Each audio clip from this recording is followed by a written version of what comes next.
గోరా ప్రగతి channel ప్రేక్షకులకు స్వాగతం. నేడు గాంధీ గారి 76వ వర్ధంతి సందర్భంగా వి ఉమామహేశ్వరరావు గారు లౌకిక తత్వం, ప్రజాస్వామ్య పరిరక్షణే గాంధీజీకి నిజమైన నివాళి అనే అంశం గురించి ఆయన చెప్పిన విషయాలను ఇప్పుడు మనం తెలుసుకుందాం.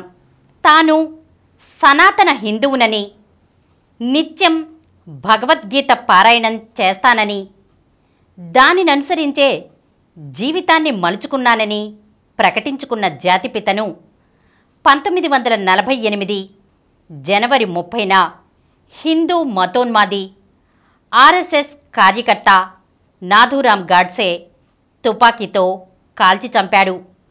గాంధీ హత్య కేసులో ఆధారాలు లేక విడుదలైన సావర్కర్ శిష్యుడే గాడ్సే. మత సామరస్య సాధన కోసం గాంధీజీ చేసిన కృషి, స్వాతంత్ర్యం, ప్రజాస్వామ్యం కోసం ఆయన సల్పిన పోరాటం జీర్ణించుకోలేకనే ఆర్ఎస్ఎస్ వారు ఈ దారుణానికి పాల్పడ్డారు. భారతదేశ ప్రజల నిర్దిష్ట పరిస్థితులను లోతుగా అధ్యయనం చేసి ఆకళింపు చేసుకున్న స్వాతంత్ర్య ఉద్యమ నేతల్లో మహాత్ముడు అగ్రగణ్యుడు.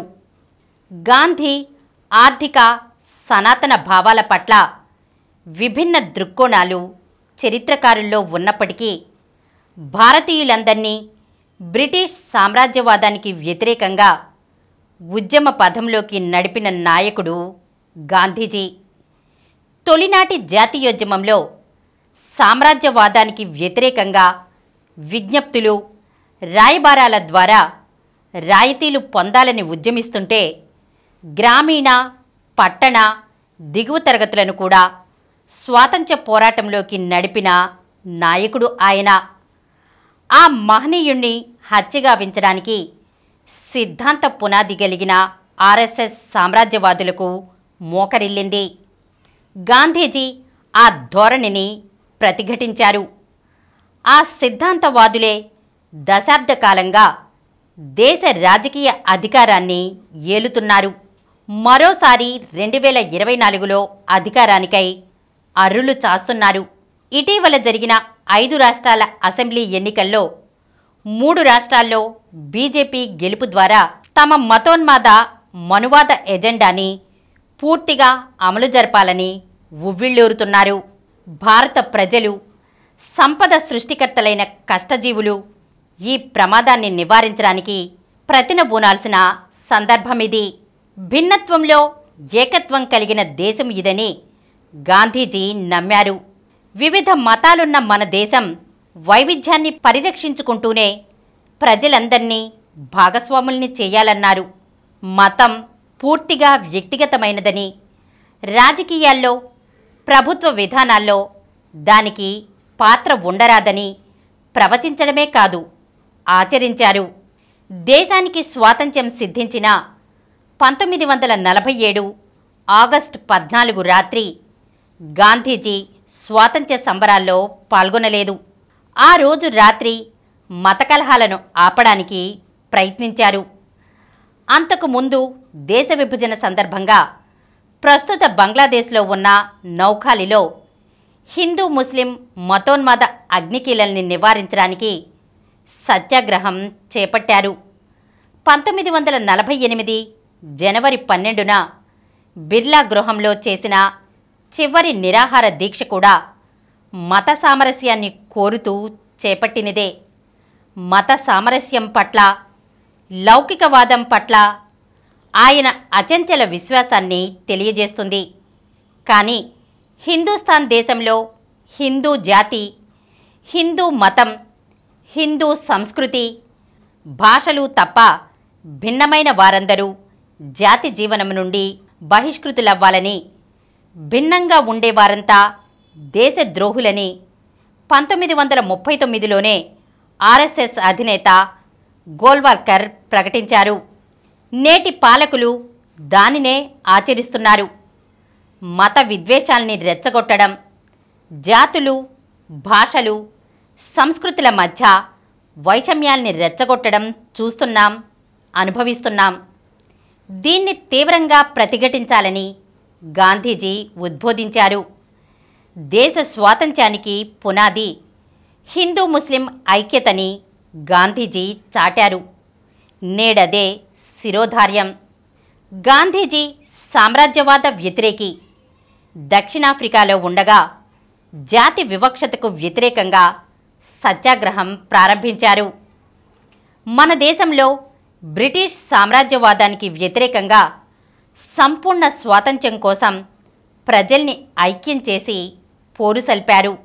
కానీ నేటి పాలకులు అమెరికన్ సామ్రాజ్యవాదుల ముందు మోకరిల్లి స్వాతంత్ర్యం కోసం పోరాడుతున్న పాలస్తీనియన్లకు వ్యతిరేకంగా ఇజ్రాయిల్ని నిస్సిగ్గుగా బలపరుస్తున్నారు.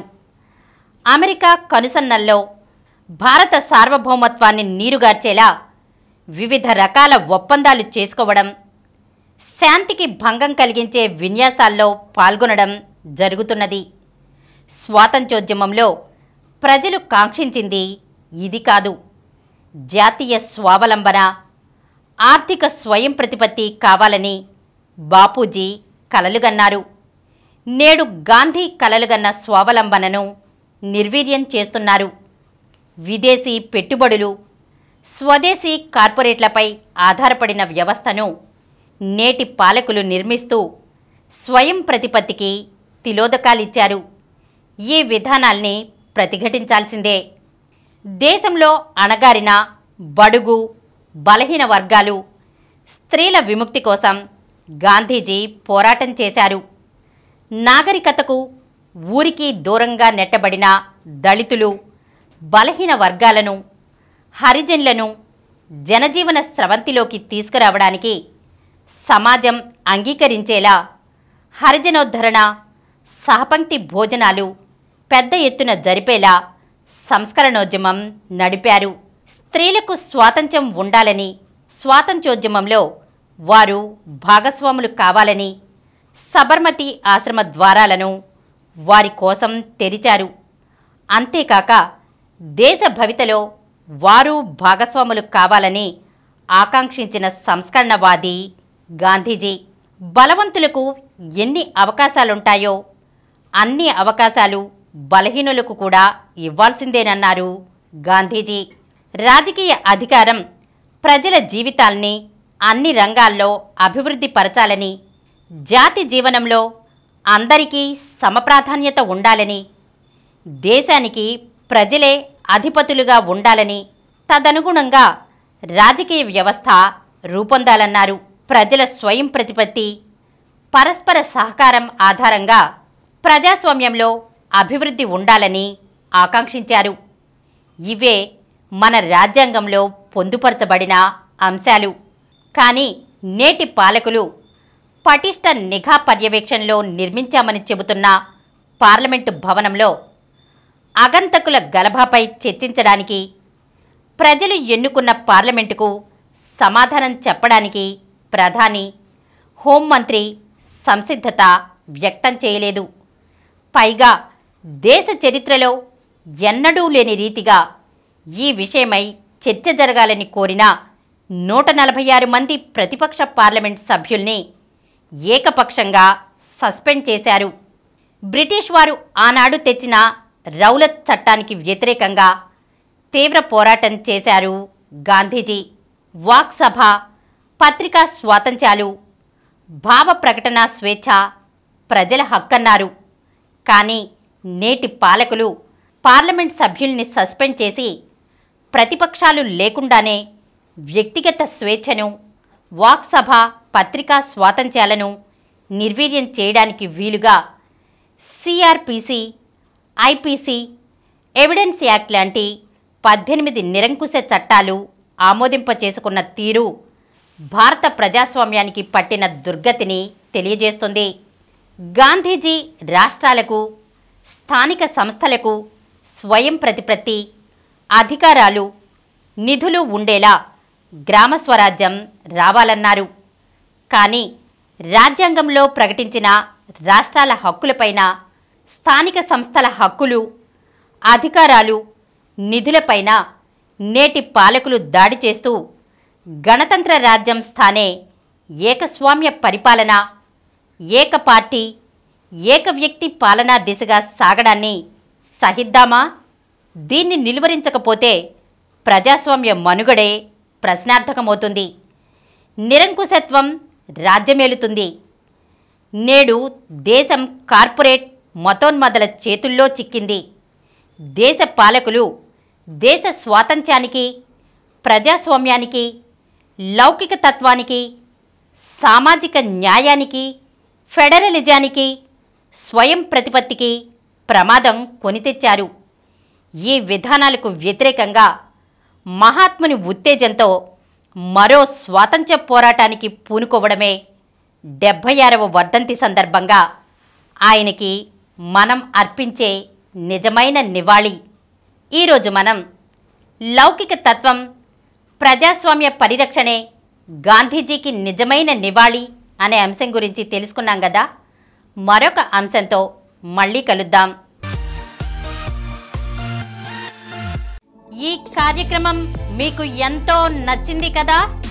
ఇటువంటి మరిన్ని వీడియోల కోసం అనతి కాలంలోనే 20 కోట్ల వ్యూస్ సాధించిన డాక్టర్ సమరం మల్టీ ఛానల్ నెట్వర్క్ సమర్పించు గోరా ప్రగతి ఛానల్కు సబ్స్క్రైబ్ చేయండి, లైక్ చేయండి, మీ ఫ్రెండ్స్కి షేర్ చేయండి. అలాగే ప్రక్కనున్న గంట సింబల్ని ప్రెస్ చేయడం మర్చిపోకండి.